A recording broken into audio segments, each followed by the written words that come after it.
पाकिस्तान में मुनीर शहबाज इंतजार कर रहे हैं कि जंग थोड़ी रुके या थमे तो कटोरा लेकर खानदानी काम पर निकलें, क्योंकि ईरान युद्ध ने पाकिस्तान में महंगाई बेतहाशा बढ़ा दी है। पाकिस्तान को तेल की कमी की वजह से अपनी रिपब्लिक डे परेड तक कैंसिल करनी पड़ी भाई। लेकिन एक और बड़ी टेंशन है जो मुनीर को बता रही है कि भाई अब अगला नंबर पाकिस्तान का आने वाला है, और वो है अमेरिका के लिए खतरा माने जाने वाले देशों की लिस्ट में पाकिस्तान का नाम आना।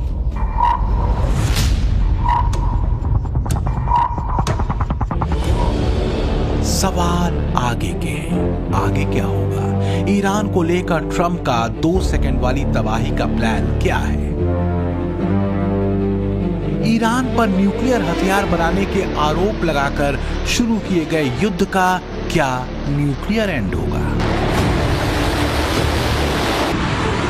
इस बीच ईरान के तस्नीम न्यूज एजेंसी के मुताबिक शनिवार की सुबह अमेरिका और इजराइल ने ईरान के नतांज न्यूक्लियर सेंटर पर फिर से हवाई हमला किया है।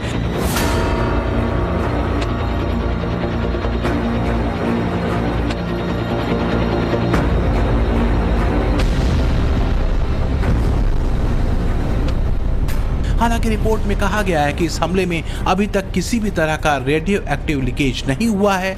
इस इलाके के आसपास रहने वाले लोगों के लिए कोई खतरा नहीं है।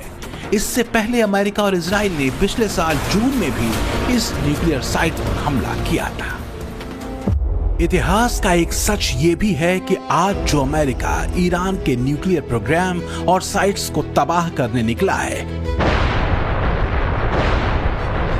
उसी अमेरिका ने 1950-60 के दशक में ईरान को न्यूक्लियर प्रोग्राम में मदद की थी। ईरान के परमाणु ऊर्जा प्रोग्राम के सूत्रधार थे तत्कालीन अमेरिकी राष्ट्रपति ड्वाइट डी आइजनहावर। तब ईरान के शासक थे मोहम्मद रजा पहलवी।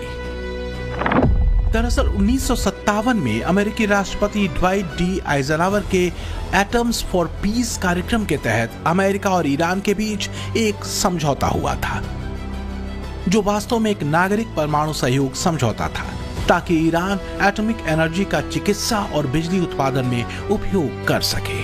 1967 में अमेरिका ने पहला परमाणु रिसर्च रिएक्टर ईरान को दिया। इसके साथ ही रिएक्टर के लिए अत्यधिक समृद्ध यूरेनियम भी अमेरिका ने ईरान को दिया था। अमेरिका की तरफ से ईरानी वैज्ञानिकों को परमाणु तकनीक में प्रशिक्षित भी किया गया था।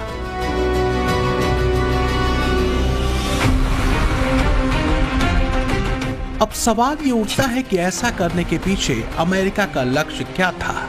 वो लक्ष्य था ईरान को तब के यूएसएसआर यानी रूस के गोल में जाने से रोकना, रूस के प्रभाव को ईरान में कम करना, ईरान को अमेरिका के लिए एक बफर स्टेट बनाना और कम्युनिज्म के प्रसार को काउंटर करना। और अमेरिका इसमें काफी हद तक कामयाब भी रहा, क्योंकि ईरान के Shah Mohammad Reza Pahlavi America की खिदमत में बिछे हुए थे तब तक जब तक कि 1979 में ईरान में इस्लामिक क्रांति ने उन्हें खदेड़ नहीं दिया। 1979 में अयतुल्लाह रुहुल्लाह खुमैनी ईरान के सर्वोच्च नेता चुने गए, और दुर्भाग्य से खुमैनी के इस्लामिक राज में अमेरिका की हैसियत 2% की भी नहीं थी। लिहाजा ईरानी क्रांति के बाद अमेरिका और ईरान के संबंध खराब हो गए और अमेरिका ने अपना सहयोग परमाणु ऊर्जा के क्षेत्र में देना पूरी तरह से बंद कर दिया। लेकिन अब ईरान के पास न्यूक्लियर वैज्ञानिक भी थे, न्यूक्लियर साइट्स भी थी और न्यूक्लियर हथियार बनाने की इस्लामिक महत्वाकांक्षा भी।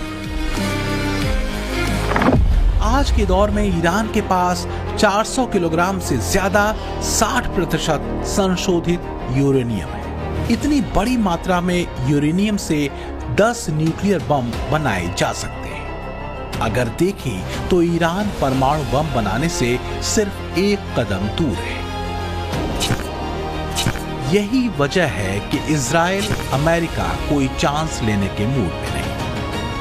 दूसरी बार ईरान की न्यूक्लियर साइट नतांज पर हमला कर उन्होंने ये जता भी दिया है।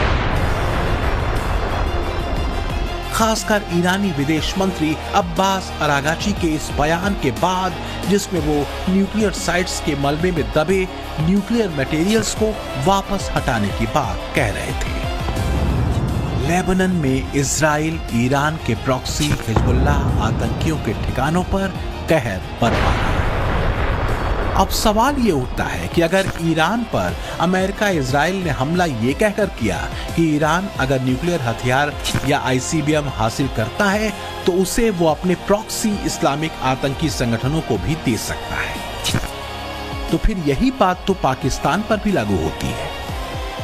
जैसे ईरान के प्रॉक्सी हमास, हूती और हिजबुल्लाह जैसे आतंकी संगठन हैं, उसी तरह पाकिस्तान की धरती पर भी लश्कर तैयबा, जैश-ए-मोहम्मद, अल-कायदा और आईएसआईएस खुरासान जैसे जहरीले इस्लामिक आतंकी संगठन चल रहे हैं। क्या पाकिस्तान दुनिया के लिए और इंसानियत के लिए खतरा नहीं?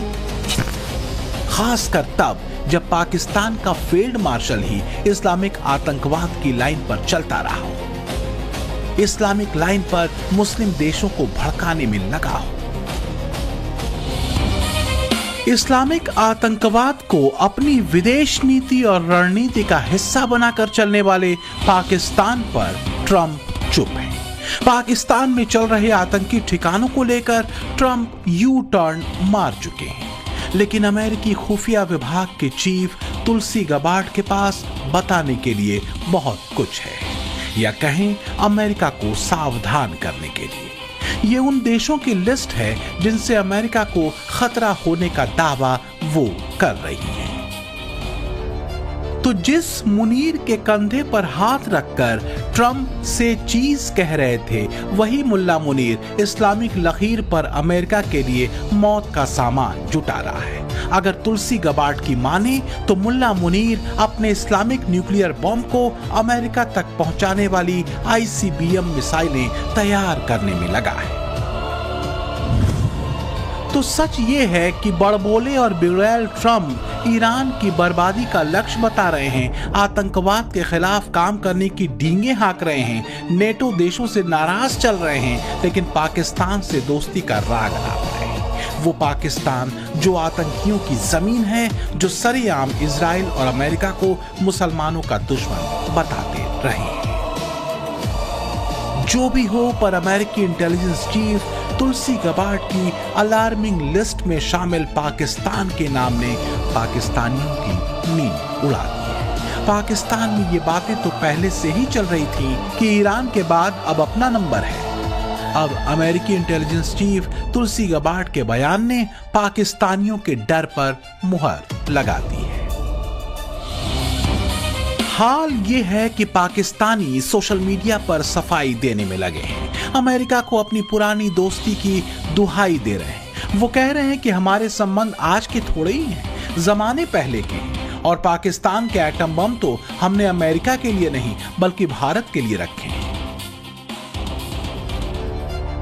मुनीर बुरा फंसा है। एक तरफ ईरान के साथ न खड़े होने को लेकर पाकिस्तान के भीतर शिया सुन्नी दंगे शुरू होने की नौबत आ गई है, दूसरी तरफ उसके न्यूक्लियर हथियारों को लेकर अमेरिका का ताजा रुख। वैसे तुलसी गबार्ड ने जो बात कही है वो नई नहीं है। पाकिस्तान के एटम बम, जिसे उसके नेता इस्लामिक एटम बम बताते रहे हैं, हमेशा से दुनिया के लिए खतरा माने जाते रहे। तो क्या ईरान के बाद ट्रंप अमेरिकी जेट्स को पाकिस्तान की तरफ मोड़ देंगे? एक तो इजराइल के पीएम बेंजामिन नेतन्याहू पहले ही सरेआम ये बताते थे कि ईरान के बाद पाकिस्तान के न्यूक्लियर बम से दुनिया को खतरा है। भाई अब तो अमेरिका भी कह रहा है कि पाकिस्तान से सावधान रहने की जरूरत है। अब पाकिस्तान ईरान तो है नहीं, मुनीर की सेना वो है जिसे अफगानी सेना तबीयत से पीट रही है। इधर ना इजराइल का क्रोध शांत हुआ है, ना ही अपने सुप्रीम लीडर को खो चुके ईरान के प्रतिशोध की आग ठंडी पड़ी।